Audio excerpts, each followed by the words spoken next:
اگر محترمہ بے نظیر بھٹو صاحبہ کے لیے 27 دسمبر کو پورا پاکستان بند کر دیا جائے، بے نظیر بھٹو صاحبہ کو قبر میں سے خوشی ہوگی؟ ذوالفقار علی بھٹو صاحب کے لیے 4 اپریل کو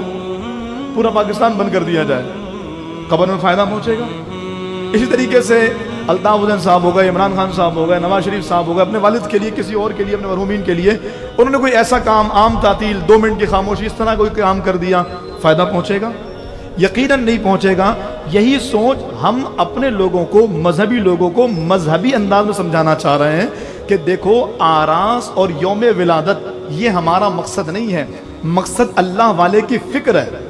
وہ پچھلے دنوں میرا ایک کلپ وائرل ہوا، اس کو کاٹ کر کے خاص امیر اہل سنت کے تناظر میں لوگوں نے یہ سمجھا کہ میں شاید پیر خانے کا مخالف، امیر اہل سنت کا مخالف یا دعوت اسلامی کا مخالف ہوں۔ میری جو سوچ ہے وہ پیر صاحب والی سوچ ہے کہ ہم نے بڑا کام کرنا ہے، ہم نے ایک دن یوم ولادت یا ایک دن یوم عرس، چاہے وہ قبلہ امیر المجاہدین ہو،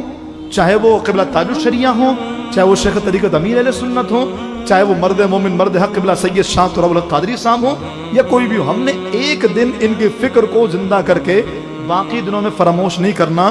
فکر یہ ہے، پیغام یہ ہے، نظریہ یہ ہے کہ دنیا دار لوگ بھی اگر اپنے ماں باپ کے لیے جو فوت ہو چکے ہیں ان کے لیے پورا دن ملک بند کر دیں تو کوئی فائدہ نہیں ہونے والا، جب تک کہ وہ ان کے لیے کچھ ایصال ثواب کا اہتمام نہ کریں۔ اور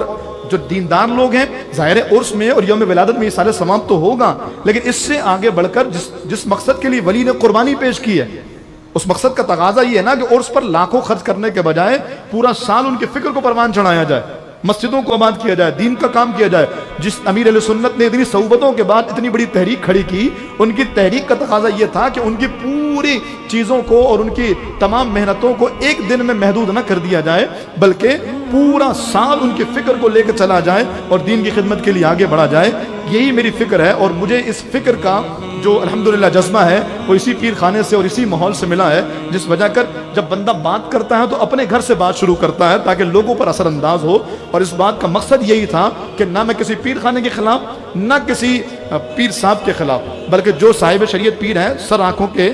یقیناً سر کے تاج ہیں، اور میں تو خود امیر اہل سنت کا مرید ہوں اور طاری ہوں الحمدللہ۔ میری فکر یہ ہے، ایک دن 26ویں منا کر پورا سال امیر سنت کی فکر کو نظر انداز کرنا یہ عقل مندی نہیں ہے، بلکہ پورا سال امیر سنت کی فکر کو لے کر چلا جائے۔ اور ہم نے آہستہ آہستہ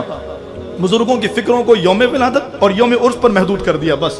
تو اس سے نہ فائدہ ہونے والا ہے، بلکہ آگے آنے والی جنریشن سمجھے گی کہ بس یہی پیر صاحب کی محبت ہے اور یہی منانے کے بعد سب کچھ ختم۔ اصل مقصد ہے دین کا کام کرنا، اصل مقصد ہے دین کا پرچار کرنا، نہیں تو جا کے بغیر اس کے کہ آپ باتیں بنائیں، پیر صاحب سے پوچھ لیجئے کہ آپ کا مرید کہتا ہے ایک دن یوم ولادت نہیں مناؤ، پورا سال کام کرو۔ اللہ کرے ہم جو باتیں کہتے ہیں اس کو ذاتی اناد نہ سمجھا جائے، اس کو کسی کی ذاتی سوچ نہ سمجھا جائے، بلکہ اس کو دین کے وسیع مفاد میں کام سمجھا۔